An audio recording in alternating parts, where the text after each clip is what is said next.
মনোনয়নপত্র জমা দিলেন হাওড়া সদর লোকসভা কেন্দ্রের বিদায়ী সাংসদ এবং তৃণমূল প্রার্থী প্রসূন বন্দ্যোপাধ্যায়। আজ দুপুরে মন্ত্রী অরূপ রায় এবং মনোজ তেওয়ারিকে সঙ্গে নিয়ে তিনি জেলা শাসকের অফিসে আসেন।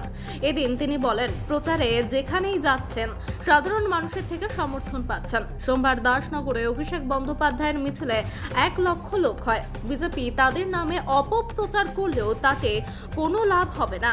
4 জুন প্রমাণ হয়ে যাবে মানুষ কাদের চাইছেন। এদিন তিনি আরও বলেন, উত্তর হাওড়া তৃণমূল বিধায়ক গৌতম চৌধুরী ফ্ল্যাটের বাসিন্দাদের কোনো হুমকি দেননি। এগুলো বিজেপির অপপ্রচার। আগামী 20 মে হাওড়ায় ভোট। ভীষণ ভালো, আমি বলছি কোনো মিথ্যা নয়, ভীষণ সাহা পাচ্ছি।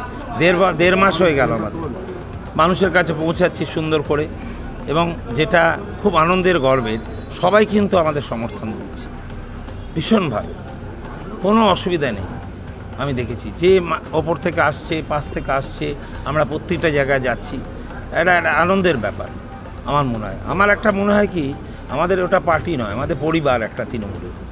এবং দারুণভাবে কালকে অভিষেক এসেছিল, প্রায় 1 লক্ষ লোক হয়ে গেছিল। এত মানুষ ভালোবাসছে, তৃণমূল আর তৃণমূল ভাবছে, আর কিচ্ছু না। দেখো কি বদ্ধ ফোটাবে কি লটটা পড়াবে আমি জানি না। আমার বক্তব্য হচ্ছে যে আমরা আমাদের মতন আছি, ওরা ওদের মতন আছে। সে যা আসছে, যে যা বলেছে এই করব ওই করব, দেখা যাবে 4 তারিখে দেখা যাবে কে কী করলো।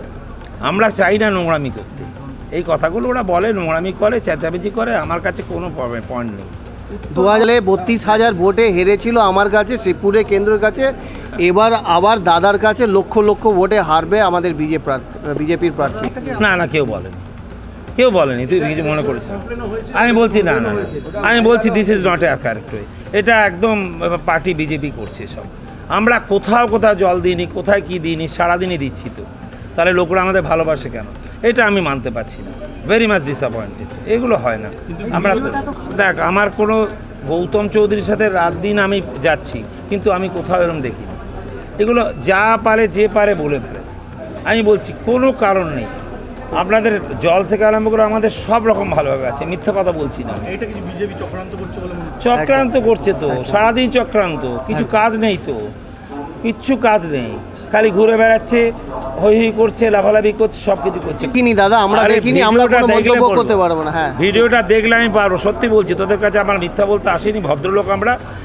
আমি দেখিনি। আর যা আমাদের সরকার করেছে, বিজেপি সরকার 2014 থেকে কথা দিয়ে কোনো কথা রাখেনি। আমাদের সরকার, মাননীয় মুখ্যমন্ত্রী আমাদের দাদাকে দিয়েছে।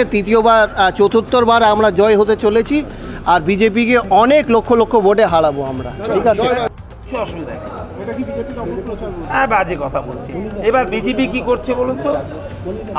আমরা এবার তাহলে বলতে হবে একটা কথা, যে আমরা এমপি, আমাদের এমপি টাকা কবে বন্ধ করে দিয়েছিল মোদিজি? 20, 21, 22, 23 অবধি একটা 9 পয়সা পাই। তারপর আমরা যে টাকাটা পেয়েছি 17 কোটি টাকা, সারা সবভাবে কাজ হয়ে গেছে সম্পূর্ণভাবে। আর ওদের কাছে আমি প্রতিবাদ করবো, আপনাদের মাঝে যদি চ্যালেঞ্জ করব, যে আপনাদেরও এমপি ছিল, কজন ছিলেন? 18 জন এমপি ছিলেন, কটা কাজ করেছে? টাকা তো 17 কোটি পেয়েছেন, একবার পাঠিয়ে দেখুন কটা কাজ আপনি করেছেন, তারপর আমি হাততালি দেবো, নাহলে বলবো গো ব্যাক।